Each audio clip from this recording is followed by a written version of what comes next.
আসসালামু আলাইকুম। আমার চ্যানেলে আপনাদের সকলকে স্বাগত।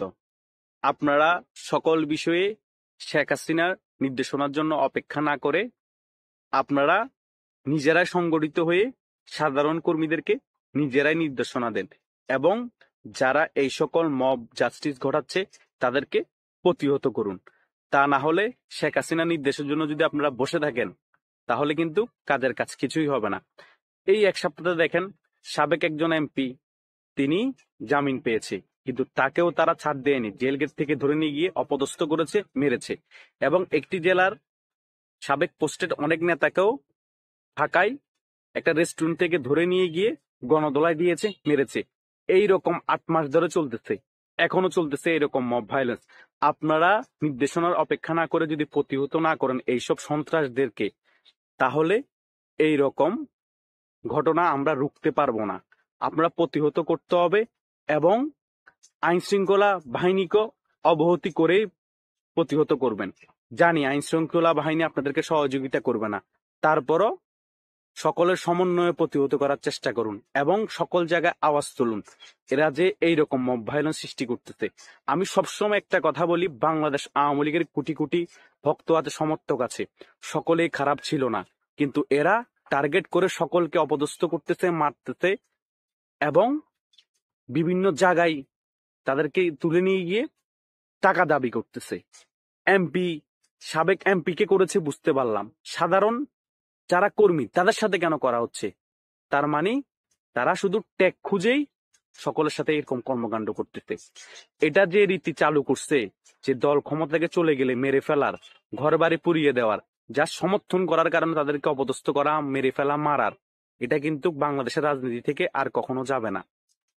যেমনি একটি সরকারের পট পরিবর্তন হবে, এভাবে করে মেরে ফেলা হবে, ঘর বাড়ি পুড়িয়ে দেওয়া হবে। এটা একটা অপসংস্কৃতি বাংলাদেশের রাজনীতিতে তৈরি হয়েছে। এটা কারোর জন্য ভালো না, আওয়ামী লীগের জন্যও না, বিএনপির জন্যও না, অন্যান্য দলের জন্য ভালো না, এটা রাজনীতির জন্যই খারাপ।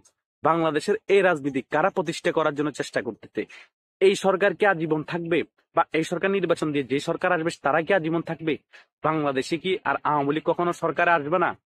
অবশ্যই আসবে, হয়তো দেরি হবে, কিন্তু বাংলাদেশে দুটা দলই ক্ষমতার দৌড়ে সবসময় এগিয়ে থাকে, এক বিএনপি, দুই আওয়ামী লীগ। এক আওয়ামী লীগ, দুই বিএনপি। এটাই হচ্ছে বাংলাদেশের মেইন প্রেক্ষাপট। যারা আপনারা বোকা স্বর্গে আছেন যে আওয়ামী লীগ কখনো ক্ষমতায় আসবে না, তাদের নাম ধুলোর সাথে মিশিয়ে দিব, তাদের কর্মী পেলেই মারবো, তাদের ঘর বাড়ি জ্বালিয়ে পুড়ে ছাই করে দিব, তাদেরকে নিঃশেষ করে দিব, তারা বোকা স্বর্গে আছেন। এখন যদি ছাত্রলীগ করা, আওয়ামী লীগ করা, যুবলীগ করা অপরাধ হয়, বিগত কিছু বছর পরে আপনারা ছাত্রলীগ, যুবলীগ, আওয়ামী লীগ না করাটাই হবে অপরাধ। এটা বাস্তবতা মেনে নিতে হবে। দেখিয়েন, কোনো কিছুর উপর অতিরিক্ত যখন টর্চার করা হয়, অতিরিক্ত চিবা হয়, লেবুর মতো ওটা তিতা হয়ে যায়। আপনার তিতা করে ফেলতেছেন বাংলাদেশ আওয়ামী লীগকে, কোণঠাসা করে ফেলতেছেন। তারা বাধ্য হয়ে ফাইট ব্যাক করবে এবং আপনাদেরকে তছনছ করে দিবে, সাকিব খানের ছবির মতো বরবাদ করে ফেলবে। এটাই হচ্ছে বাস্তবতা। কোনো জিনিসকে বেশি কোণঠাসা করা ঠিক না, সেটা রাজনীতি হোক বা অন্য কিছু, সকল ক্ষেত্রেই সেম ফিডব্যাক আসে, সেম ব্যাকফায়ার হয়। এটাই হচ্ছে সত্য কথা। সে কারণে যা করতেছেন সেটা ভালো করতেছেন না, দেশ ও জাতির জন্য ক্ষতি করতেছেন। একটা মানুষ তার রাজনৈতিক মতাদর্শ থাকতেই পারে, তার মানে এই না যে সে আওয়ামী লীগকে সমর্থন করে সেও খারাপ, তাকেও আমি মব ভায়োলেন্সের আওতায় এনে টর্চার করব, মারবো, তাকে ভয় দেখে টাকা হাতিয়ে নিব। এটা দেশ, জাতি এবং সারা বিশ্বের জন্য আপনারা যা করতেছেন কলঙ্কজনক অধ্যায় সারা বিশ্বের কাছে তুলে ধরতেছেন। তাই আপনাদের কাছে বিনীত অনুরোধ, তা যারা এগুলো করতেছেন এগুলো থেকে বিরত হন, তা না হলে পরে কন্ট্রোল করতে পারবেন না। ধন্যবাদ সকল।